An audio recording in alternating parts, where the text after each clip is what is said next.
जाति आखिर क्यों नहीं जाती के लेखों की श्रृंखला में आज हम जिस लेख को लेंगे वह दरअसल एक भाषण है जिसे स्वामी श्री देवानंद सरस्वती जी ने लखनऊ में अखिल भारतीय जाति तोड़ो सम्मेलन की अध्यक्षता करने के दौरान दिया था। भाषण 1963 में दिया गया था और अपने आप में बहुत सारे रोचक तथ्यों को उजागर करता है। इसमें वे ऐसे धर्मानुयायियों का आह्वान कर रहे हैं जिन्होंने आजादी से पहले बहुत सारे सब्ज बाग दिखाए थे देश की जनता को, लेकिन आजादी मिलने के बाद उनमें से एक भी पूरा होता हुआ दिखाई नहीं दिया। तो बहुत अच्छा क्रिटिकल एनालिसिस वो यहां पर प्रस्तुत कर रहे हैं आजादी से पहले के काल का और आजादी के बाद का काल का, और उन सभी धर्मानुयायियों को लताड़ भी मार रहे हैं जिन्होंने देश की जनता को झूठे सब्ज बाग दिखाए। तो चलिए मेरे साथ। जय भीम, मैं शालिनी और आप देख रहे हैं अंबेडकर नामा। आज के लेख का विषय है जाति तोड़ो सम्मेलन लखनऊ, जिसे दिया था स्वामी श्री देवानंद सरस्वती जी ने अध्यक्षता करने के दौरान। तो सम्मेलन को संबोधित करते हुए वे क्या कह रहे हैं, सुनते हैं। भाइयों एवं बहनों, अखिल भारतीय जाति तोड़ो सम्मेलन के प्रथम वार्षिक अधिवेशन के मंच से भाषण करते हुए मुझे कुछ शर्म सी प्रतीत हो रही है। शर्म इसलिए कि आज ज्ञान विज्ञान के युग में जहां दुनिया के दूसरे देश ज्ञान विज्ञान के क्षेत्र में छलांगे मारकर चांद और नक्षत्रों को छूने के प्रयास में लगे हैं, वहीं हम हजारों वर्षों से संचित रूढ़ियों पर आधारित जातियों के विनाश की बात करते हैं। हम 16 साल की आजादी की जिंदगी में सभी मानवीय मूल्यों का उल्लंघन करने वाली जाति प्रथा को कायम रखे हुए दुनिया में आदर्शों और सिद्धांतों की दुहाई देते रहे हैं। मतलब हमारे अपने अंदर इतनी सारी बुराइयां हैं, उनको दूर ना करके हम लगे हैं दूसरों का एनालिसिस करने में। हमें दूसरों का एनालिसिस करने का अधिकार तभी है जब हम खुद को अपनी कमियों से ओवरकम कर ले या ऊपर उठा ले। मुझे गांधी जी की वह बात याद आती है जो उन्होंने हरिजन 11 फरवरी 1933 में लिखी थी। हरिजन उन जो अंग्रेजी का वो जर्नल निकालते थे, जर्नल, उसकी बात कर रहे हैं। उन्होंने कहा था, यदि हम भारत की आबादी के 5वें हिस्से को स्थायी गुलामी की हालत में रखना चाहते हैं और उन्हें जानबूझकर राष्ट्रीय संस्कृति के फलों से वंचित रखना चाहते हैं, तो स्वराज्य एक अर्थहीन शब्द मात्र होगा। पर 5वें हिस्से को कौन कहे? यहाँ तो भारत की जनसंख्या का 3/4 भाग गुलामी की जिंदगी बसर कर रहा है। समस्त संसार की एकता के ऊंचे आदर्शों की ओट में भयंकर वैषम्य और विभिन्नता का साम्राज्य है। तो गांधी जी ने जहां 1/5 बोला, वहीं देवानंद सरस्वती जी बोल रहे हैं कि 1/5 कहां, सिर्फ एक भाग जो है वो साधन संपन्न है, बाकी तो सभी एक बराबर हैं। कहां गए वे अद्वैतवाद के सिद्धांत की दुहाई देने वाले जिन्होंने एको ब्रह्म द्वितीय नास्ति का पाठ पढ़ाया था? कहां है गीता का वह ज्ञान जिसमें कहा गया है कि विद्या विनय संपन्ने ब्राह्मणे गति हस्तिनी शुनि चैव शक पावे च पंडितः समर्षि नः।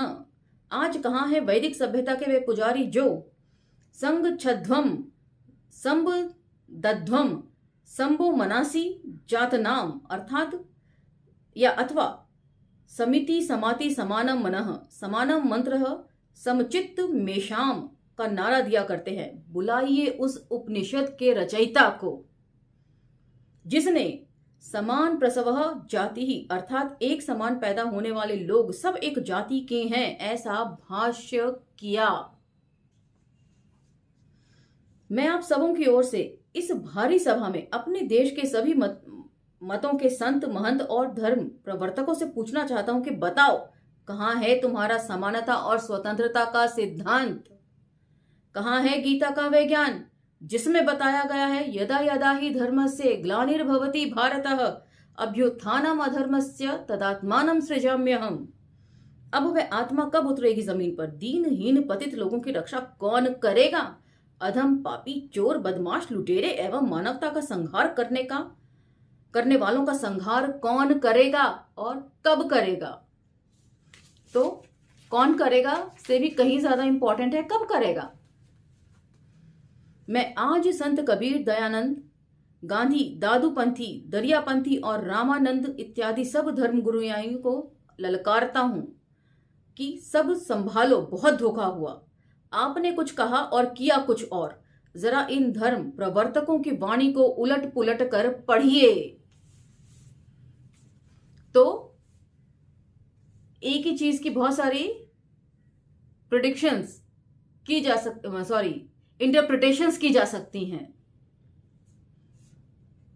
मैं आर्य सामाजिक भाइयों का ध्यान करके उन्हें 10 नियमों की ओर ध्यान दिलाना चाहता हूं, जिसमें स्वीकार किया गया है कि सबके कल्याण में अपना कल्याण निहित है। यह नियम कब अमल में आएगा? मैं मोहम्मद साहब की नसीहत पर चलने वालों से भी कहूंगा कि आप तो ऊंच नीच और जाति पाति का भेद नहीं रखते, फिर हिंदुओं की नकल करना आपने कब से सीखा है? मुसलमानों ने भी हिंदुओं की ऊंच नीची जाति की हवा लग गई है। इनमें से जुलाहा, अंसारी, दुनिया आदि छोटे छोटे मुसलमान शेख, सैयद, पठान आदि मुसलमानों से उसी तरह घृणित और अपमानित होते हैं जैसे कथित उच्च जातीय हिंदुओं से छोटी जातियां। तो जाति की छूत तो अब सब जगह पाई जाती है। कुछ निहित स्वार्थियों के दल ने वेद, पुराण, दर्शन, स्मृति, कला, साहित्य की अपने अपने ढंग से व्याख्या करके आदर्श, सिद्धांत, सभ्यता और संस्कृति का नाम लेकर इन गरीबों को निकृष्टतम जीवन जीने को मजबूर किया है, उन्हें दबाया है, सताया है। तो वेद, पुराण, जितनी भी आपकी होली बुक्स हैं, धार्मिक ग्रंथ हैं, उनका अपने अपने तरीके से आप लोगों ने इंटरप्रिटेशन करके अशिक्षित जन के मन में धर्म के नाम पर डर बिठा दिया है। अंबेडकर नामा तो एक छोटा सा प्रयास है लोगों को शिक्षित करने का।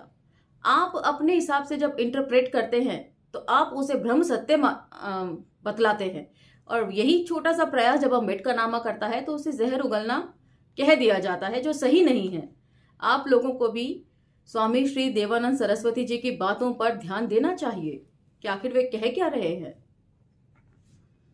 हजारों वर्षों से आपके पैरों तले रहकर तथा आपके आदर्शों को ढोकर इन गरीबों ने आपकी संस्कृति और आपकी सभ्यता की रक्षा की है। एक्चुअल में यह बात बिल्कुल सही है। जिनको हजारों सालों से निम्न कहकर उनके मन में हीन भावना भरी गई है, वे सभी जातियां जो हैं असल में तो इस सभ्यता और संस्कृति को वही ढो रही हैं। वरना सवर्णों ने तो अपने मन मुताबिक समयानुसार इस सभ्यता और संस्कृति में बार बार हेर फेर किया ही है, यानी कि फेर बदल करते रहे हैं अपने मन मुताबिक। लेकिन निम्न जातियों को कभी भी उन्होंने इस फेर बदल को करने की इजाजत नहीं दी। तो ये सीधे तौर पर सामाजिक बेईमानी है। अब समय आ गया है कि आप अपनी सभ्यता और मान्यता में हेर फेर करें, अपनी आदतों में सुधार करें और अपने को स्वयं बदले, अन्यथा एक भीषण सामाजिक क्रांति होगी जिसमें सब उलट पलट जाएगा। क्योंकि इस सारी संस्कृति और सभ्यता से जो आज मुट्ठी भर लोगों के हाथों में है, जिससे कुछ थोड़े से लोग ही सभ्य, सुसंस्कृत, लक्ष्मी पात्र और समाज में सम्मानित होते हैं, देश बिगड़ा है, बना नहीं। तो संसाधनों पर कब्जा करके देश को बिगाड़ा ही गया है। इसलिए हिंदुस्तान की आजादी की रक्षा और प्रजातंत्र के विकास के लिए छोटे मोटे लोगों को, चाहे वे जिस जाति के हों, सभी को एकजुट होकर आज अपने उद्धार के लिए जाति तोड़ो सम्मेलन के मंच से उन सबों को ललकारना चाहिए जो आज हमारे विकास में रोड़ा बने हुए हैं, जो संस्कृति, सभ्यता, वेद, पुराण, स्मृति, धर्म और काव्य, महाकाव्य आदि साहित्य हमारे मार्ग में बाधा डालें, जो देश के कल्याण में रोड़ा बने, सबको ले जाकर समुद्र में फेंक देना चाहिए और ऐसी संस्कृति, सभ्यता का सृजन करना चाहिए जिसमें समानता, स्वतंत्रता, भ्रातृत्व और न्याय की प्रेरणा रूपेण प्रतिष्ठा हो। तो यहाँ पर एक बात गौरतलब है, धार्मिक पुस्तकों के साथ साथ उन्होंने काव्य और महाकाव्य यानी कि साहित्य में जो घालमेल करके चीजें बनाई गई हैं, कल्पना और इतिहास का घालमेल करके जो साहित्य में परोसा गया है, उसको भी कूड़ा कहा है इन्होंने। जरा आप अपनी संस्कृति और सभ्यता को निहार कर देखिए। अभी हाल में डुमराव ट्रेन दुर्घटना में देश के रक्षक पुलिस के सिपाही मरे अधमरे लोगों की देह पर से कीमती कपड़े, घड़ी और जेब से रुपए पैसे निकालकर चंपत हो गए। तो आखिर ये पुलिस महकमे कौन डील करता था उस समय भी, जब अंग्रेज हमारे ऊपर राज कर रहे थे? सारे ऐसे लोगों ने पुलिस महकमों में शामिल हो गए थे जो ऑलरेडी साधन संपन्न थे। उसी समय देश की बात है जब एक घायल की देह पर से कपड़े और पैसे छीनने के लिए एक सिपाही दौड़ा आया, तो उस अधमरे व्यक्ति ने सिपाही से कहा कि तुम्हारे आने से पहले एक दूसरा आदमी सब लेकर चलता बना, अब तुम्हें क्या मिलेगा?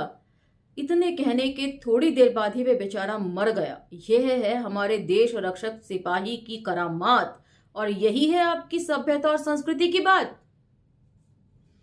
असल में ये हिंदुस्तान कुछ लोगों का देश बन गया है। जाति पाति के आधार पर सत्ता पर मुट्ठी भर लोगों का सर्वाधिकार हो गया है। हजारों वर्षों से शाही खानदानी सरकारें कुछ इन्हीं खानदानों के संत महंत पंडे पुजारी मौलवी आदि तमाम धर्म के ठेकेदार मिलेंगे। कितनी अच्छी बात कह रहे हैं कि सभी ऊंची पोस्ट पर इन्हीं लोगों का एक अधिकार है, ब्राह्मणों का, सवर्णों का। तब भला ये सरकार क्यों सर के बल न चले? अगर इसे बदलना चाहते हैं तो आइए नए ढंग से सोचिए, विचारिए और उठिए। अब समय नष्ट मत कीजिए। जिस सभ्यता और संस्कृति पर हमें नाज है, जिसके निर्माण में इन छोटी जातियों के करोड़ों प्राणियों का हाथ है, आज भी ऐसे ही करोड़ों मनुष्य भारत के कोने कोने में हमारे लिए अथक परिश्रम कर रहे हैं। आज जिस धरती पर हम खेती करते हैं, उसके कण कण को इन छोटी जातियों की अनेक पीढ़ियों ने अपने पसीने से सींचा है। हर एक एकड़ भूमि पर बेगार जान मारकर मेहनत कर अनेक कष्टों की कहानियां लिखी हुई हैं। देश को बनाने में सबसे बड़ा हाथ इन्हीं कामगार जातियों का है। रेल मार्ग के प्रत्येक मील पर, पहाड़ी सुरंग के प्रत्येक गज पर मेहनतकश जाति की बलि चढ़ी है। खानों की दीवारों पर आज भी खोदने वालों के थकान भरे उच्छ्वासों के चिन्ह दिखाई पड़ते हैं। ऐसी हर एक कब्र पर जहां न जाने कितने मजदूरों की कब्रें बनी होंगी, और यह कौन कह सकता है कि ऐसी हर एक कब्र पर आंसू, उपवास और अकथनीय दुर्दशा की लानत न लगी हो। कितने ही ऐसे अभागे परिवार होंगे जिनका आधार एक मजदूर की छोटी मजदूरी होगी, और वही मजदूर अपनी भरी जवानी में खानों में आग लगने पर, चट्टान टूटने पर या अचानक बाढ़ आ जाने से चल बसा होगा। कि खादानों में काम करने वाले लोगों की कितनी खराब जिंदगी होती है। हो सकता है उनमें से वो सोल ब्रेड अर्नर हो अपनी फैमिली के लिए। यदि वो मर जाता है तो उसका कोई मुआवजा भी उनके परिवार वालों को नहीं मिलता है। ये हालत कर रखी है संसाधनों पर कब्जा करने वालों ने इस देश की। इतिहास में जिंदा रखने के लिए उनके बलिदानों का कहीं नाम या दुनिया में उनका कोई स्थान नहीं है। यह क्या कम त्याग है कि हजारों वर्ष से बर्बरता पूर्वक अपमान सहते हुए छोटी जाति के लोग आपकी संस्कृति और सभ्यता से चिपके रहकर आपको ऊंचे स्थान पर बिठाए हुए हैं और आज भी श्रद्धा और भक्ति रखते चले आ रहे हैं।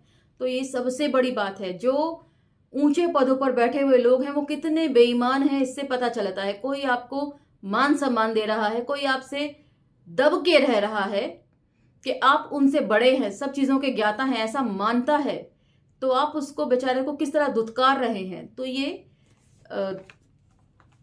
पावर जब आती है ना, तो न्याय करने की क्षमता भी होनी चाहिए साथ में, जो भारतीय सवर्णों के पास या ब्राह्मणों के पास कतई नहीं है। आश्चर्य तो तब होता है जब केवल थोड़ी से ऊंची जाति वालों में ही ज्ञान, कला, दौलत, अधिकार, साहित्य, योग्यता और सुसंस्कार सब सिमट कर चला जा रहा है। बाकी 3/4 लोग इन सब चीजों से वंचित दिखाई दे रहे हैं। और अब तो न्यू एजुकेशन पॉलिसी के तहत दोबारा यही हालात बना दिए गए हैं। सारा हिंदुस्तान रेगिस्तान बनता जा रहा है। 20 करोड़ स्त्रियां इस देश में चाहे किसी जाति की हों दबी हुई हैं, पिछड़ी हुई हैं। ऐसा क्यों है? इसका कारण धर्मशास्त्रों के वे विधान हैं जिनमें कहा गया है कि वेद पढ़ने वाले शूद्रों के कानों में सीसा गलाकर ठूंस दो। गोस्वामी तुलसीदास की चौपाई यहां तक कहती है कि ढोल गंवार शूद्र पशु नारी ये सब सकल ताड़न के अधिकारी।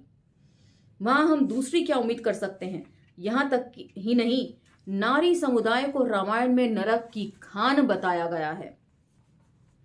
जिस तरह श्री तुलसीदास जी ने अपनी औरत से अपमानित होकर सभी नारियों को नरक की खान बता दिया, उसी तरह आज हजारों वर्षों से दबे सताए गए पिछड़ी जातियों के नर नारी सब इकट्ठे होकर घोषणा कर दें कि ये वेद पुराण के रचयिता, धर्म के ठेकेदार तथा कथित ऊंची जाति वाले सब देश के गद्दार और समाज के विकास में रोड़ा बने हुए हैं। इन्हें उलट दो, पलट दो। यदि ऐसा ही हो तो क्या होगा आप ही बताएं। तो यहां पर बहुत अच्छी चीजों का उन्होंने उल्लेख किया है कि खाली धार्मिक पुस्तकें ही नहीं, जैसा कि मैंने पहले कहा, साहित्य में भी इसी तरह की बातें लिखी गई हैं। और जो अपना पर्सनल द्वेष था अपनी स्त्री के साथ तुलसीदास का, वो उन्होंने रामायण के जरिए बाहर कर दिया और सभी औरतों को नरक की खान घोषित कर दिया। इस बात से कौन इनकार कर सकता है कि भारत में जितने भी प्राचीन चित्रकारी, स्थापत्य और मूर्ति निर्माण के काम देखे जाते हैं, चाहे जगन्नाथपुरी का मंदिर हो या रामेश्वरम का, अजंता की गुफा हो या कोणार्क तथा सोमनाथ का मंदिर, वे सब के सब इन्हीं छोटी जातियों के कुम्हार, लोहार, मेमार, सोनार, संगत राश लोगों की कलाकारिता और श्रमशीलता की करामात हैं। तो जितने बड़े बड़े मंदिर आप देखने जाते हैं वो सब इन्हीं कामगार लोगों के बनाए हुए हैं, उन्हीं की शिल्पकला के नमूने हैं जिन्हें आप सराहते हैं। लेकिन क्या कभी आपके ख्याल में ये बातें भी आती हैं कि इन्हें बनाया किसने होगा, कितने लोग कुर्बान हुए होंगे इनको बनाने में?